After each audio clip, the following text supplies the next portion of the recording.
Vamos seguir, qualquer coisa. A Silvia Sim. apareceu levantando a mão aí. Quer falar alguma coisa, Silvia? Não, foi sem querer que eu bati Silvia. aqui, desculpa. Imagina.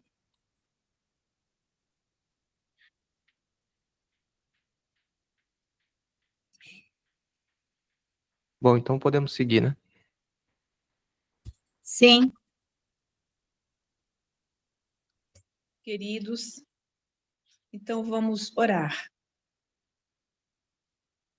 Querido Mestre Jesus, amigos benfeitores desta casa e de cada um de nós, aqui estamos, Jesus querido, agradecendo-te de todo o nosso coração as bênçãos deste dia e de mais esta reunião, Senhor, que em teu nome nos reunimos e nos colocamos à disposição para refletir nesta noite sobre o teu evangelho bendito, Senhor.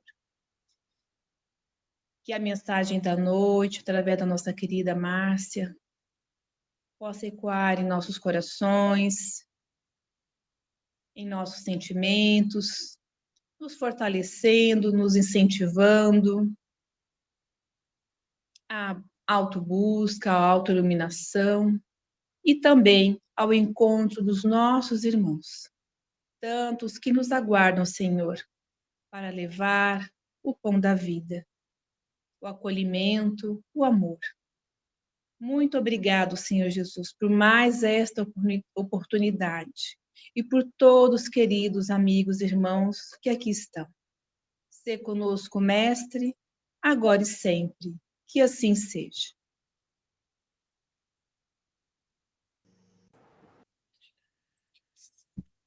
Que Bom, assim eu vou seja. compartilhar, né? Como de costume. Pode deixar que eu compartilho aqui. Tá bom, Tá que aí bom? você vai controlando aí, né? Então tá bom. Isso. Bom? Então, meus queridos, estou bem feliz de estar novamente com vocês. Então, hoje nós vamos continuar os estudos de O Evangelho segundo o Espiritismo e vamos refletir um pouco sobre a questão das vidas sucessivas, da reencarnação, sob o ponto de vista de quais seriam as consequências da reencarnação com relação aos laços de família. Será que a reencarnação ela enfraqueceria os laços de família? Porque existe sim essa ideia, né? Inclusive há países na Europa, especialmente, em que a reencarnação não é aceita em função, você imagine, monarquia, realeza, Lady Diana, ela faleceu, desencarnou, ao reencarnar ela pode ser uma pessoa comum, né? Então isso é inaceitável para algumas culturas, tradições, e existe também esse argumento de que a família, ela estaria estabelecida nos laços sanguíneos, e quando você vai reencarnar em outra família, como que seria isso, então? Então, essa visão, né, de uma vida ainda num estágio consciencial bastante egoísta, supor que isso acontecesse. Recentemente, nós estávamos conversando lá na casa da Lívia, estávamos falando sobre a legislação do direito de família mesmo no Brasil, os direitos da criança, do adolescente, e o quanto, há muito pouco tempo atrás, ainda predominava no Brasil, ainda existem essas ideias, essa questão de que dos laços consanguíneos que dão o sentido de família. Então, qualquer outro ser que adentrasse nesse contexto, ele recebia uma classificação, né, que o diferenciava. Então, nós vamos refletir sobre isso. Para compreender a reencarnação, é necessário, sim, um certo grau de maturidade do senso moral. O senso, o que é um senso, né?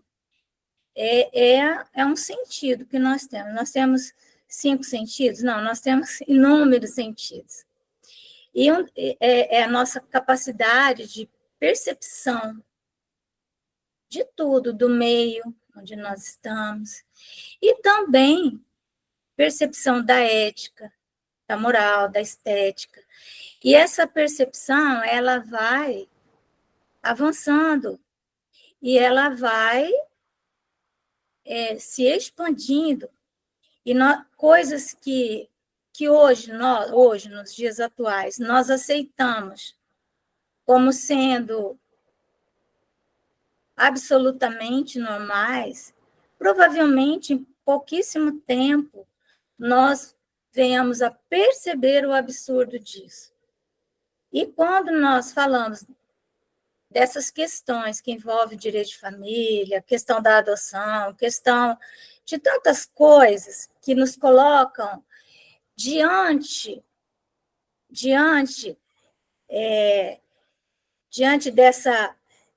desses argumentos, é que nós vamos saber qual é o nível do nosso senso moral, se nós avançamos ou se não.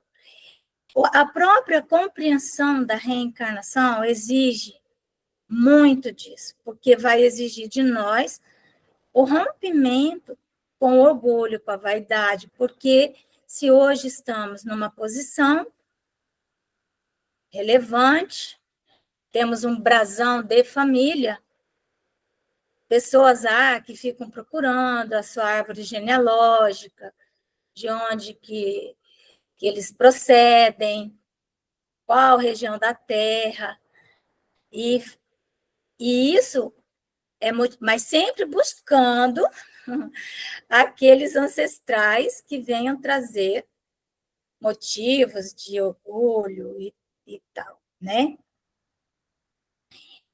A reencarnação vem e diz assim, olha, tudo bem que você pode ter na sua linha aí, né, sua dinastia, fulano, beltrano, mas isso não tem nenhum significado quando nós sabemos que um rei pode nascer escravo, um escravo pode vir a se tornar rei. Realmente, dá para entendermos as razões pelas quais o Espiritismo e a doutrina da reencarnação têm sido tão rechaçadas.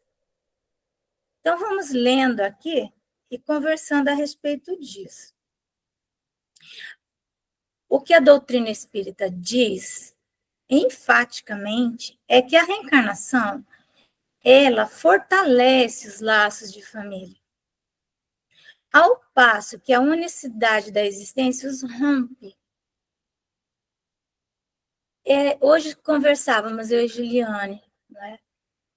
Uma pessoa morre, então a visão da Igreja Católica, ela é muito diferente dos orientais. Os orientais, eles cultuam as pessoas que morreram, eles, quando chega lá na data do falecimento, há toda uma reunião, fazem a comida, porque eles têm uma visão de mundo espiritual muito diferenciada.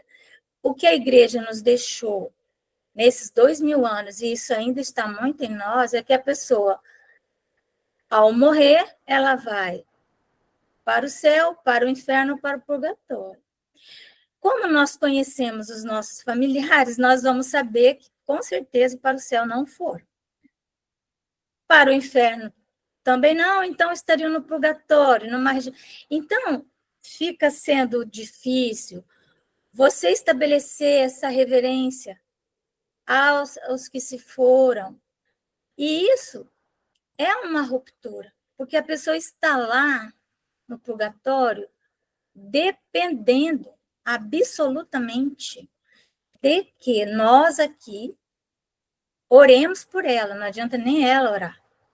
É essa que é a doutrina do purgatório. Se ela está no inferno, já foi, não tem mais como. Rompeu mesmo, né? Então, imaginem o que essa doutrina da vida única, da absoluta falta de oportunidades para resgatar, para reparar os erros, como ela traz essa ruptura. Mas a reencarnação é o contrário. Então, vamos lendo aqui. Ó. Os laços de família não sofrem destruição alguma com a reencarnação, como pensam certas pessoas. Ao contrário, tornam-se mais fortalecidos e apertados. O princípio oposto, sim, os destrói. No espaço, os espíritos formam grupos ou famílias entrelaçados pela afeição, pela simpatia, pela semelhança das inclinações. Ditosos por se encontrarem juntos, esses espíritos se buscam uns aos outros. Então, a família nossa, real e verdadeira, é essa que nós temos na dimensão espiritual. Por que isso? Porque ali estão os espíritos com os quais nós nos afinizamos. Então, são as nossas famílias. São grupos de almas que são semelhantes e possuem as mesmas inclinações. Quando ocorre a morte do corpo, o perispírito vai gravitar para uma região. Qual região? É como um balão, né? Esses balões que nós soltamos, às vezes até balão de aniversário, tu solta, ele sobe, até onde que ele sobe? Ele sobe até onde ele encontre, né, ali uma interferência e ele não consiga mais subir. E outro balão que tem o mesmo peso também vai subir para ali. Então, nós vamos, com a morte do corpo, isso vai acontecer. Nós gravitaremos para determinadas regiões da dimensão espiritual. E todos os espíritos que chegarem até nós ali serão muito semelhantes a nós e terão as mesmas inclinações. Naturalmente, teremos afinidades com ele. Afinidade não significa espírito afim, não significa que somos bondosos. Né? Afim significa que temos as mesmas ideias, os mesmos ideais. Espíritos simpáticos não significa que as suas ideias são ideias nobres. Né? Patos significa sentimento. Simpatia são sentimentos iguais. Antipatia são sentimentos antagônicos, certo? Sentimentos antagônicos. Então, às vezes, um espírito nobre ele não vai ter simpatia por uma alma leviana, uma alma grosseira. Não vai ter simpatia. Será antipático para ele, porque aquela pessoa ela é desagradável. Então, mas entre eles são simpáticos, então eles gravitam. Né? Essa gravitação pode ser para cima, pode ser para o meio, pode ser para baixo. Nós sabemos disso, que da crosta da Terra para baixo, nós teremos aí algumas dimensões também, né? Assim como temos da crosta para cima. Então, essa gravitação pode ser para cima, para baixo. E então formaremos famílias. Só que na terceira dimensão, que é essa que nós estamos, nós vamos ter a encarnação, né? O mergulho na carne de espíritos que vêm das mais diversas faixas. Estaremos com eles no supermercado, estaremos com eles no ônibus, pessoas que se um ônibus, por exemplo, sofresse um acidente e houvesse uma, né, morte coletiva ali, alguns espíritos, cada um iria para um lado, mas na terceira dimensão nós estamos juntos. Por quê? Porque o corpo de carne é igual para todos nós, né? Todos nós temos os mesmos elementos nos nossos corpos de carne, diferente do perispírito. O perispírito não tem um perispírito que seja igual ao outro. Eles têm, vamos dizer assim, são semelhantes, e aí gravita. Por que estamos falando sobre isso? Porque somente a reencarnação, né, a encarnação e a reencarnação possibilitam a união dessas almas tão diferentes em estágios vibratórios. Então, o espírito, às vezes, ele pertence a uma família espiritual, mas ele está numa faixa vibratória diferente. A comunicação entre eles não é fácil. Aqueles que são da mesma família espiritual e que estão numa faixa superior, eles conseguem ir até aqueles que estão numa faixa inferior. Mas os que estão aqui não conseguem conviver com os outros. Mas essa convivência é extremamente necessária para que possa haver trocas. E principalmente, estabelecer vínculos de amor, né, entre almas que não só são antipáticas, mas que, além de serem antipáticas entre si, muitas desenvolveram ódios, desenvolveram, em função de até serem antipáticas aqui na Terra mesmo, cometeram, às vezes, crimes entre si, e então elas precisam de uma convivência que somente a reencarnação dará, certo? Tá, mas então aí nós vamos ter as famílias disfuncionais, né, como temos, a grande maioria é disfuncional, e aí isso aí também não é uma coisa estranha, porque virão pessoas que são antipáticas, estão ali, como que seria, né, para que essas vinculações acontecessem? Vamos continuar lendo, né? A verdadeira família nossa é aquela dos espíritos que são simpáticos a nós. Mas nós temos amores, muitos amores, entre aqueles que não gravitarão para nossas regiões, não são simpáticos, né? Eles têm ideias muito diferentes. Então, falando desses que são simpáticos, ó, ditosos por se encontrarem juntos, esses espíritos se buscam uns aos outros. Naturalmente, ainda que na encarnação estejamos separados, quando ocorre a morte do corpo e a desencarnação do espírito, nós vamos nos buscar.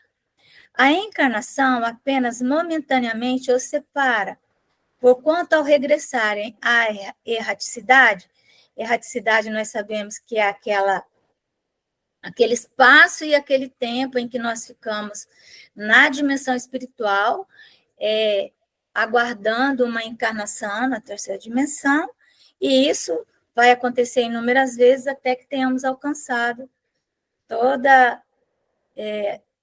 tudo aquilo que seja possível de ser alcançado em termos de conhecimento moral, intelectual, é na Terra. Então, quando regressamos à erraticidade, novamente se reúnem como amigos que voltam de uma viagem. Muitas vezes, até uns seguem a outros na encarnação, vindo aqui reunir-se numa mesma família ou no mesmo círculo. Então, não é necessariamente a família consanguínea. Muitas vezes, mas assim, muitas vezes mesmo, nós vamos encontrar afinidade fora do círculo consanguíneo. Porque almas que se amam, elas não são obrigadas a viverem juntas, não é? Elas não são compelidas a permanecer.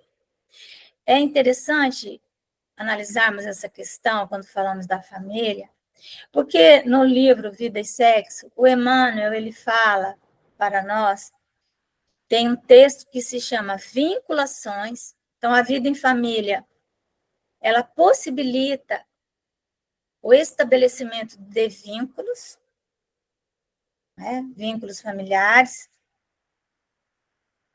Então, ele fala vinculações.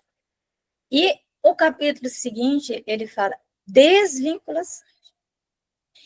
Da mesma maneira que a família serve para nos aproximar, ela também serve para desvincular almas que estão presas umas às outras por cumplicidades em crimes, por ódios. Então, elas estão algemadas, elas são obrigadas a conviverem. Já viram aquela mãe que, quando os filhos começam a brigar, ela coloca eles um de mão dada com o outro, assim, são obrigados a ficar ali um perto do outro, até fazerem as pazes, né? Às vezes a mãe pega já sei disso, porque já vi isso, pega uma camiseta bem grande, pega duas crianças que estão brigando e coloca ali na mesma camiseta, para que elas fiquem juntas até se acertarem. Então, a desvinculação é isso. E muitas pessoas, muitos membros de uma mesma família consanguínea, se desvinculam já na encarnação. Isso serve para todos os membros da família. Às vezes, marido e mulher, né? Eles se unem, mas porque foram cúmplices em sabe-se lá quantas coisas, em outras vidas, e agora eles têm que encaminhar um grupo de espíritos. Então, eles estão unidos ali com essa tarefa, uma tarefa bem específica. Mas, se não fosse essa vinculação, essa cumplicidade em crimes, ou sabe-se lá em que, eles não estariam juntos, porque não tem afinidade, certo? Eles não têm uma afinidade verdadeira e real, certo? Então, nós estudamos isso. E como nós vemos isso muito, se nós fôssemos falar de uma vida única, quando aquelas pessoas, aquela família se desfaz pela morte, acabou, não tem mais, né, possibilidade de se relacionarem novamente, né? Mas então, os espíritos afins, eles podem estar, olha aqui, no mesmo círculo, a fim de trabalharem juntos pelo seu mútuo adiantamento. Então, o objetivo sempre das almas que se reúnem em famílias é para trabalharem juntos pelo seu próprio adiantamento. Por quê? Porque o trabalho em equipe, ele é sempre mais efetivo. Um está ali apoiando o outro nas suas necessidades. Quando um está caindo, o outro está em pé, levanta, e assim vai. Mas nós podemos sim, e é comum termos nas famílias consanguíneas, almas que não têm nenhuma relação com aquela família. Então, Que tipo de espíritos nós teremos numa família consanguínea? Nós teremos espíritos afins, nós teremos espíritos indiferentes, estão ali reencarnando por primeira vez naquele grupo, eles não reconhecem ninguém ali, está ali meio de passagem, e espíritos que estão em tarefa naquela família, né? E espíritos antipáticos. Então, nós vamos ter essas várias nuances numa mesma família. Então, por isso que fala que tem a ovelha branca na família, a ovelha negra na família, tem aquele que não está nem aí para ninguém, é o indiferente, né? E somente a reencarnação nos explica isso, né? Então, se uns encarnam e outros não, nem por isso deixam de estar unidos pelo pensamento. Os que se conservam livres, ou seja, livre é quem está sem o corpo de carne, né, nesse grilhão. Os que se conservam livres velam pelos que se acham em cativeiro. Olha como os espíritos colocam a vida nessa dimensão, né? É um cativeiro, porque o corpo, ele é uma prisão, né? E também ele nos coloca em relação com pessoas muito desagradáveis, querendo ou não querendo, rindo ou chorando. O corpo faz isso, então é um cativeiro. Por isso que muitas vezes nós sentimos assim um mal-estar, porque como a Terra, o mal predomina, às vezes ligamos a televisão, então, e vemos aquelas notícias, como que isso é possível? Ficamos pensando que isso aconteça, e quanto mais vamos desvendando os mistérios do passado, as relações pretéritas, mais vamos nos horrorizando. Então, isso mostra que a nossa afinidade assim, não é tão grande com a maioria dos encarnados. Então, é um cativeiro. Nós temos que conviver com os mais variados tipos de pessoas. No nosso trabalho, na nossa casa, e em casa não tem como escapar, porque, veja, quando nós estamos convivendo com alguém que seja desagradável, nós não somos obrigados a conviver com essa pessoa, né? Não somos obrigados. Está no Livro dos Espíritos. Se eu não me engano, questão 940 do Livro dos Espíritos. Mas, às vezes, a circunstância nos algema. E você não tem como escapar daquela circunstância, por mais que você tente. Você vai tentar e não vai conseguir, né? Por várias razões, inúmeras razões. Razão de cultura, razão de tradições, preconceitos, inúmeras coisas. E então é um verdadeiro cativeiro. Os que estão livres, eles ficam velando e tentando ao máximo que consigamos ultrapassar, nos vinculando ou nos desvinculando, porque a desvinculação ela é necessária também. Muitas vezes nós vemos as pessoas dizendo assim, não, mas na família você tem que amar, tem que aprender a amar, né? Para isso que existe a família. Mas, quando a história é muito pesada, não é uma encarnação, nem duas, que eles conseguirão se amar. Se eles conseguirem se desvincular, se tornarem indiferentes, já está bom demais. Certo? Já está bom demais. Então, os mais adiantados se esforçam por fazer que os retardatários progridam. Após cada existência, todos têm avançado um passo na senda do aperfeiçoamento. Vocês podem interromper, sem nenhum problema. Cada vez menos presos à matéria, mais viva se lhes torna a afeição recíproca, pela razão mesma de que, mais depurada, não tem a perturbá-la o egoísmo e nem as sombras das paixões. Então, quanto mais nós vamos nos depurando, e as almas ao nosso redor também vão, mais essa família espiritual vai se alargando, ela vai se tornando maior. Porque o que nos separa é o egoísmo e as paixões. As paixões, elas são dissolventes. As paixões é que não sejam nobres. Existem paixões que nós podemos chamar de nobres, né? A pessoa, às vezes, apaixonada pela arte, apaixonada pela ciência, apaixonada pela religião. Mas essa paixão aqui é aquela paixão que nos aprisiona.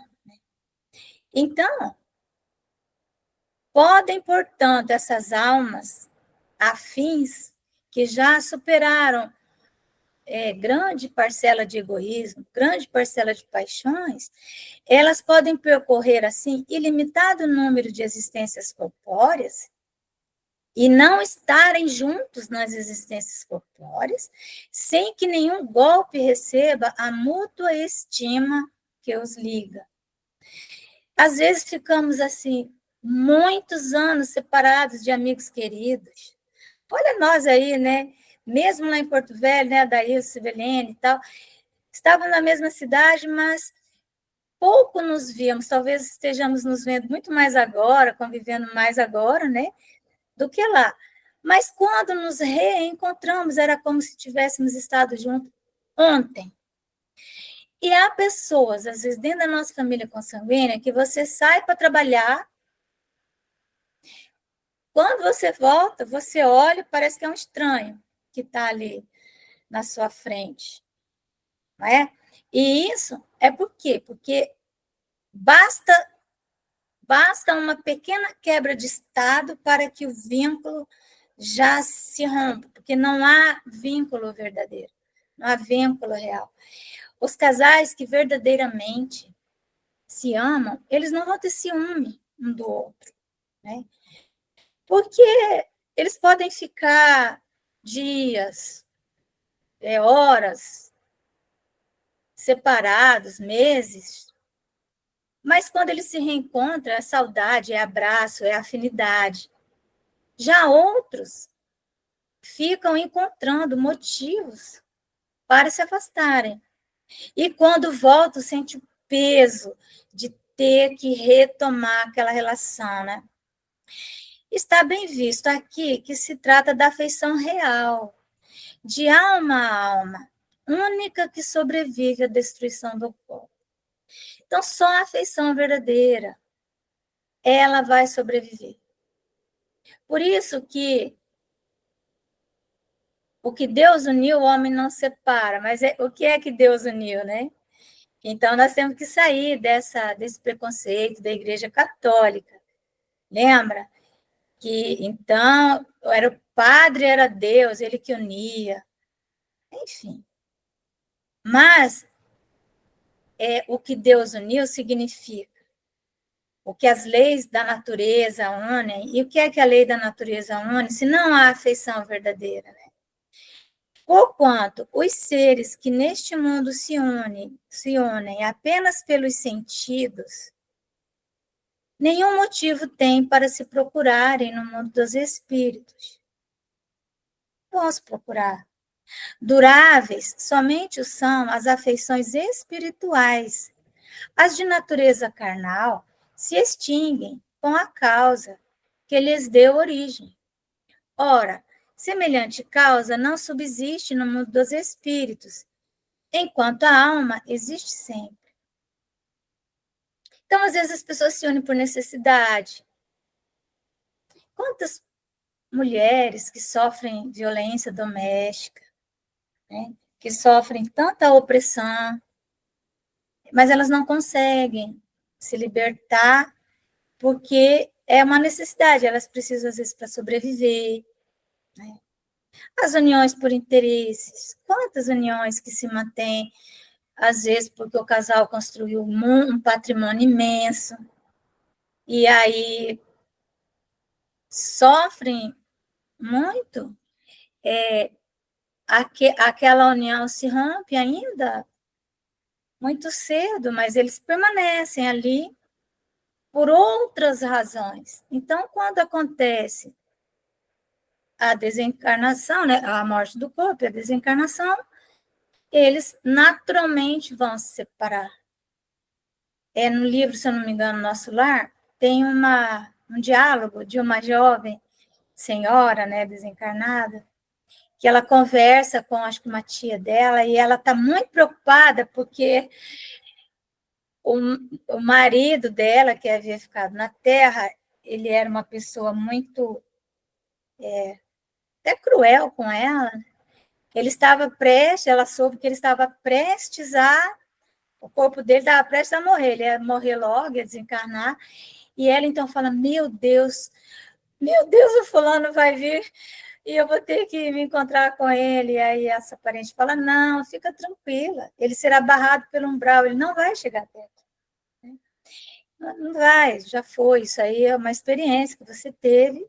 Então, veja, tinha sido marido dela, né? Então, no que concerne as pessoas que se unem exclusivamente por motivo de interesse, essas nada realmente são umas para as outras. A morte as separa na terra e no céu. Então, nós vamos ter numa família, às vezes, quem seriam os espíritos indiferentes? Seriam aqueles espíritos que não têm vínculo com aquela família, não tem vínculo de amor, às vezes não tem vínculo nem com aquela comunidade, nem com aquela sociedade, nunca renasceu naquele país. Mas por que isso acontece com ele?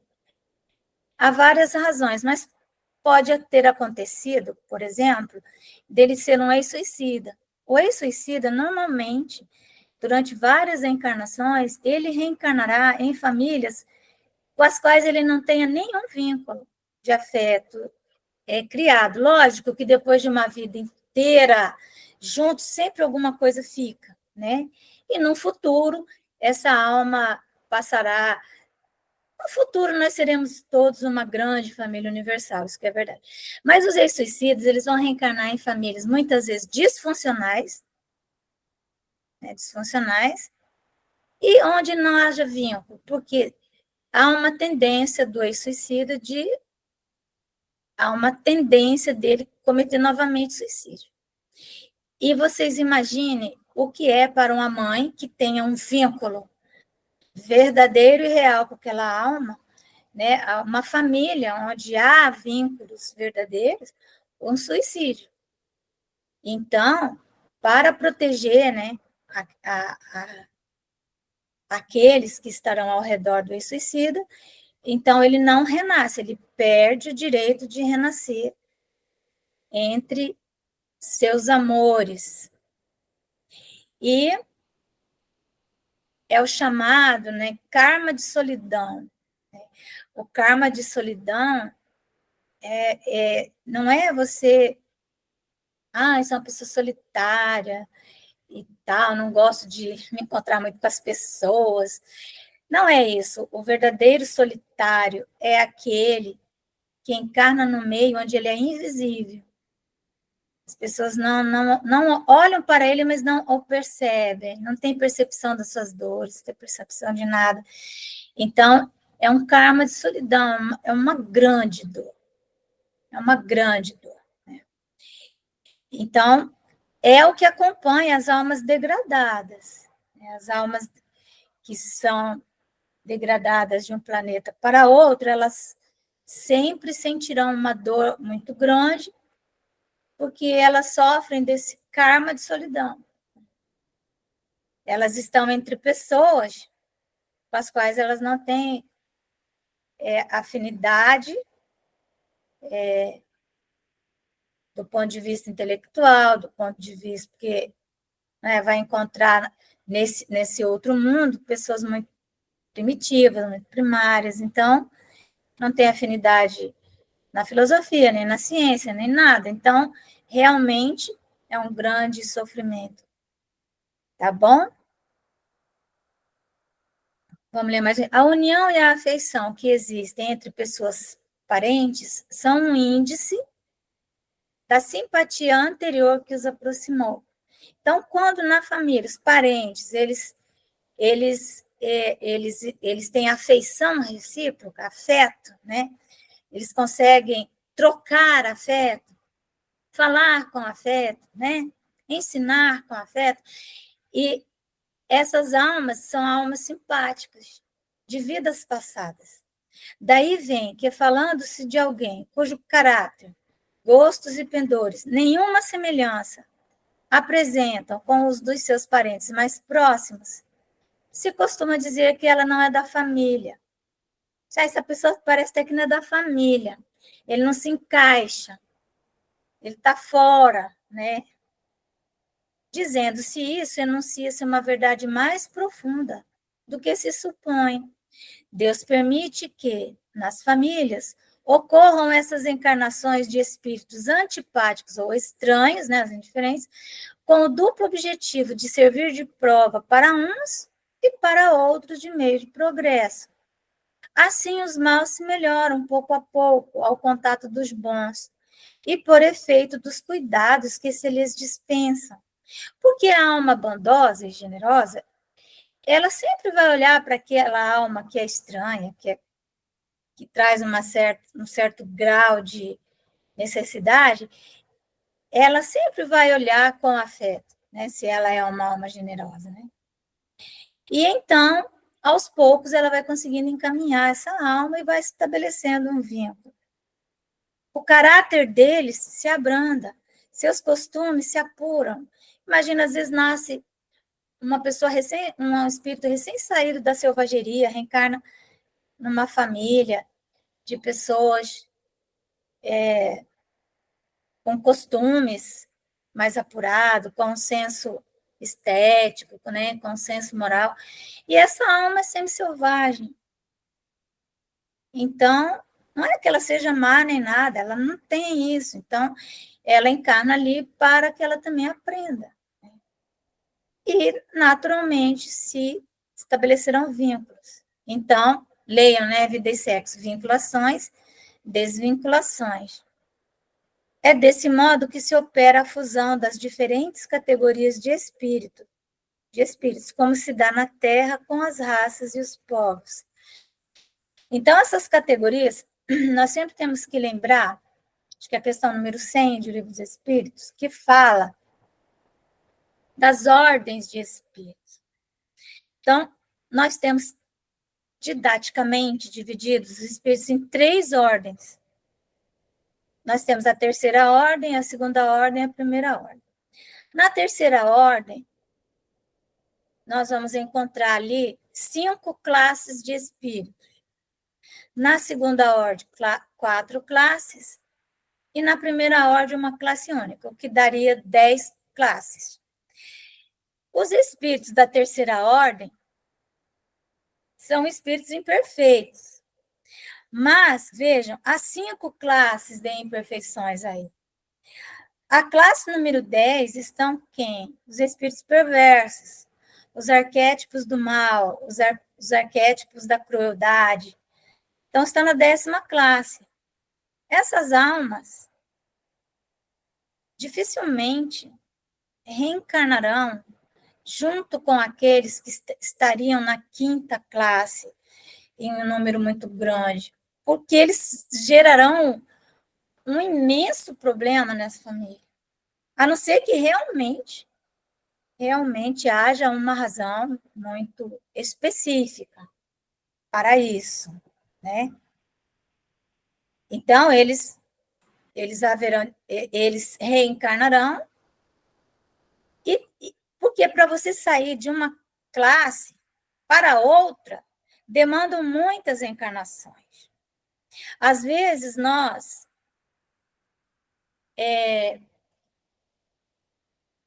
pensamos que Oi, Adailson, pode falar.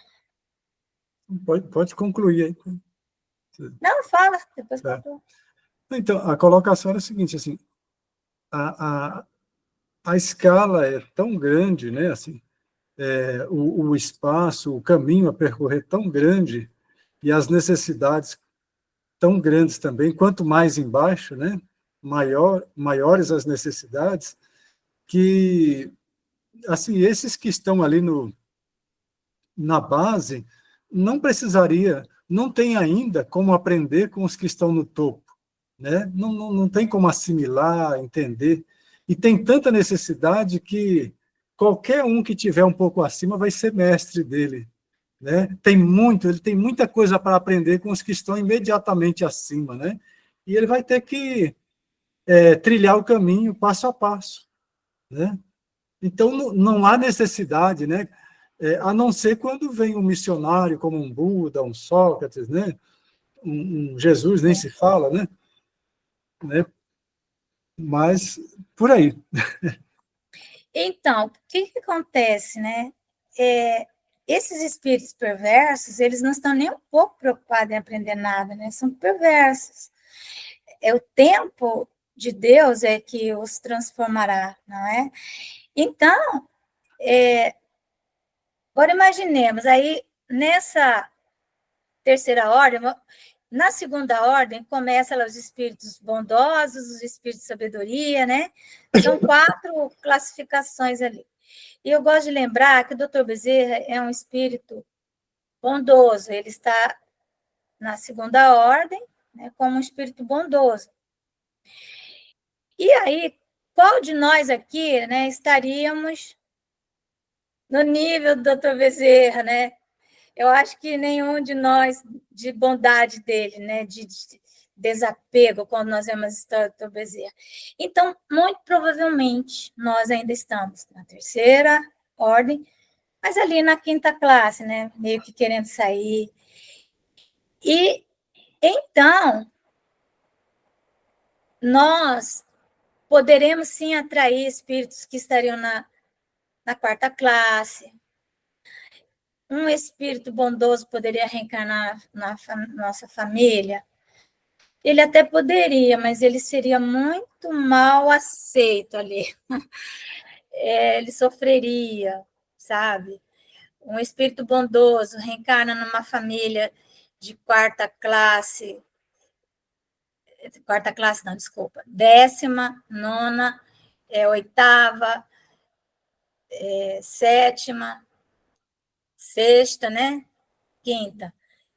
Um espírito bondoso que reencarna numa, sei lá, 7ª classe, né? 6ª classe, ele será incompreendido, ele será debocharão dele, né? Vai sofrer, não é? Peixe Então, fora d'água. é um peixe fora d'água, então nós vamos entendendo essas coisas. No entanto, um espírito bondoso, ele estará aqui na nossa dimensão, né? Tem muitos espíritos bondosos. Nós não temos espíritos da primeira classe, que é a classe única, que são os espíritos puros. Ali, aí realmente não tem, porque daí já são seres angélicos, né? Espíritos puros. Então, na Terra, né? Quem que é um ser angélico aí, né?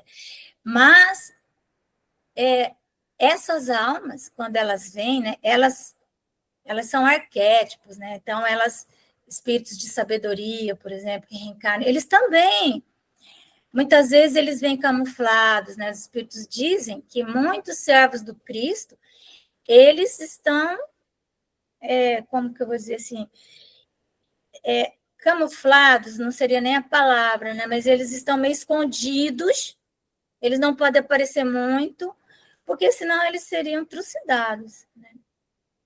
Eles não, então eles fazem um trabalho anônimo, né, cuidadoso. E os espíritos de sabedoria, muitas vezes eles vêm e eles não são compreendidos, vão ser compreendidos muito tempo depois, não se ajustam, né? Porque a grande maioria da Terra é composta dessas almas aí, da terceira ordem, né? Então, há um outro temor, que seria que a parentela aumentasse infinitamente, mas isso aí é um temor que só o egoísmo traz para nós, né? Nós vemos aí que pessoas que são muito ciosas ali do seu habitat, da sua família e tal. Então, no item, e elas então não aceitam, por exemplo, casamentos que sejam de pessoas de outra classe, disso, daquilo, aquilo outro. Então, é porque não consegue, é o egoísmo que está falando ali, né, nessas relações, certo? E as consequências que vêm da doutrina antirreencarnacionista seria essa, que a pessoa seja boa, não seja boa, ela morreu, ela vai, o vínculo que ela tenha, que ela não tenha, nunca mais vai conseguir se recompor, porque ou ela foi para o céu, ou ela foi para o inferno, ou ela está no purgatório, ali esperando alguma concessão divina, né? Então, é isso, meus queridos, que nós tínhamos para falar sobre laços de família. Lembrando que nós temos no Livro dos Espíritos também, se eu não me engano, a questão 203. 203, deixa eu ver aqui. Até a separei. 203 a 206, que fala também sobre isso, sobre parentesco, sobre filiação. Hoje conversava com a minha netinha sobre essa transmissão aí de o que é que você transmite para o filho, né? E nós estávamos falando que a única coisa que nós transmitimos são comportamentos chamados comportamentos genéticos, né? Aquele jeitão, né? Aquele jeitão que o pai tem, jeitão que a mãe tem, isso se transmite. Mas é só, né? O mais não se transmite. Nós somos herdeiros de nós mesmos, né? Então, o pai tem um jeito de coçar a cabeça, o filho também tem. Isso Mas não é isso não ambiente, significa... Márcia? Isso Não, isso é não é comportamental, o ambiente? Então, eu estou falando do comportamento genético. Tem um comportamento que é genético, tem um que é ambiental, mas tem um que é genético. É assim, uma filha que nunca conviveu com o pai, ela tem gestos do pai, ela tem... Estava falando sobre isso hoje. Ou da mãe, mas ela nunca conviveu. É comportamento genético, sabe? Mas é só É isso que a porque esse genética vai comportamento não é do pai ou da mãe, é da genética do pai e da mãe, é né? da genética do pai, não é um comportamento moral, né? É um jeitão que ele tem, o jeito que ele anda, né? Sabe? Você fala, nossa, mas ele anda igualzinho o pai dele. Tem uma expressão, certo? Mas é só isso mesmo que nós transmitimos. E tudo mais nós herdamos de nós mesmos. E, lógico, sofremos a influência do meio, com certeza, né? E o progresso se faz assim, né? Pela força mesma das coisas e pela influência das pessoas de bem. Aí é o progresso. Mas nós sofremos influência também das pessoas que estariam na mesma faixa nossa ali, e eles nos seguram, né? Nos prendem. Daniel, estou devolvendo aí, faltando um minutinho. Isso aí. Muito obrigado pelo estudo. Vamos pedir pro... Aproveitar que o Adailson está aí nessa nave, vagando pelo espaço, procurando vida inteligente, próxima aí. Ele pode fazer a nossa... Mais perto dos avatares, né? Tá certo. Muito obrigado, Márcia. Excelente. Então, continuando, né, com os nossos pensamentos elevados, agradecemos este encontro, mais este momento de aprendizado, de reflexão, de interiorização, enfim, momento de apoio também a cada um de nós, a nossa caminhada, e que possamos continuar meditando sobre esse assunto, sobre esses ensinamentos, e ir assimilando cada vez mais, tornando isso cada vez mais natural em nossas vidas, a relação nossa com a família, com os parentes, com os amigos, com as pessoas com as quais convivemos, e que possamos nos colocar da melhor forma possível, que possamos aprender e também contribuir com a caminhada daqueles que nos cercam, que possamos auxiliar um pouquinho que seja, contribuir um pouquinho que seja. Que saiamos todos aqui melhores do que chegamos, de preferência bem melhores, vitoriosos. Que continuemos mais unidos em torno da nossa casa, desse nosso propósito, e que possam gerar muitos frutos. Que assim seja, graças a Deus.